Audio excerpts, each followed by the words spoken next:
September 2001. In an absolute instant, a coordinated attack shattered a nation and sent a shockwave around the entire globe. The world literally changed forever in that moment, and it kicked off one of the most significant, high-stakes intelligence operations in modern history. So in this explainer, we're going to reconstruct the monumental manhunt that grew out of that initial chaos.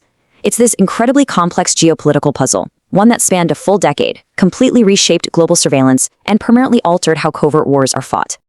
To really grasp the agonizing frustration of this pursuit, you have to consider the ultimate intelligence paradox. I mean, how do the most powerful agencies on Earth, agencies with advanced satellites and practically boundless resources, find a literal ghost? This target had completely severed ties with the modern world. No cell phones, no internet connections, no digital footprint whatsoever. Finding a man operating entirely in the shadows meant throwing out the traditional warfare playbook. It became this monumental, almost impossible task of finding a single silent needle in a global haystack. Act 1. Global shock and the vanishing target. This is where an overwhelming military response crashes head-on into an absolute geographic nightmare. Just weeks after the initial attacks, American forces rapidly pushed into Afghanistan. Intelligence heavily targeted these rugged, freezing, snow-covered border regions, and by late 2001, the military was convinced they had cornered him in the dark, intricate cave complexes of Tora Bora. Airstrikes just pounded the mountainside day and night, a massive, coordinated bombardment. But despite this overwhelming force in such a hostile environment, the target somehow vanished. He slipped right through the cracks of one of the most intense bombing campaigns in history, and global intelligence was left with a completely cold trail. Which brings us to Act 2, a decade of silence and the intelligence obsession. So this pursuit agonizingly stretched across a full decade. The whole strategy had to shift, right? It went from massive boots-on-the-ground invasions to this shadowy, data-driven espionage puzzle. And for years, nothing. The trail yielded nothing but archived files, intercepted whispers, and false sightings all over the world. Analysts were just wading through mountains of dead ends. But you know what's wild?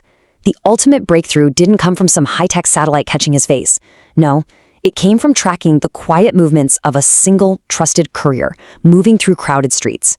It was this one tiny thread that, by 2010, finally pointed to a very specific set of coordinates. Those coordinates led right to Abbottabad, Pakistan. And this target location, it defied literally every norm of the surrounding neighborhood. While normal houses there had standard walls and regular city trash pickup, this compound was built like an isolated fortress. We're talking unusually high security walls topped with barbed wire. The residents burned all their trash in the courtyard, and most critically, especially in our hyper-connected world, this massive structure had absolutely zero internet or digital phone lines. It was this bizarre, disconnected anomaly that triggered some incredibly tense debates inside highly secure White House briefing rooms. Act 3, the raid. Claustrophobic suspense. Circumstantial evidence mounts, and a highly dangerous authorization is made. Now, here's the catch. Without absolute proof of who was actually inside that compound, launching a physical operation carried a catastrophic level of risk. To avoid a massive international incident, the preparation had to be methodical and absolute. An elite special operations unit gets tasked with the mission, and they actually construct a secret, full-scale replica of the Abbottabad compound out in a desert facility. Night after night, they rehearsed rapid room-clearing drills, committing every single doorway, staircase, and blind corner to muscle memory. For a completely covert, nighttime helicopter infiltration into sovereign territory, you literally cannot leave anything to chance. May 2nd, 2011. Picture this. 2 stealth helicopters flying low across dark, mountainous terrain, crossing into sovereign Pakistani airspace under the complete cover of darkness. Inside, these elite operators are sitting in near total silence, bathed only in the dim glow of their equipment. Every single second of that flight carried immense geopolitical weight. I mean, they were moving in without permission, acting on circumstantial intelligence that could unravel at any given second. The tension in those cabins and, of course, thousands of miles away in Washington was absolutely suffocating. Right upon arrival, the whole operation nearly collapsed. One of the stealth helicopters suffered a critical failure, hard landing in this massive storm of dust and debris right inside the compound's courtyard. But this is where that rigorous training takes over. The operators immediately adapted, abandoning the downed bird to secure the perimeter. They transitioned seamlessly into this tense, flashlight-lit clearance. Moving floor by floor through these narrow, pitch-black hallways, they checked every corner, all while senior intelligence officials watched helplessly from a secure room thousands of miles away. This was the climax of a 10-year pursuit.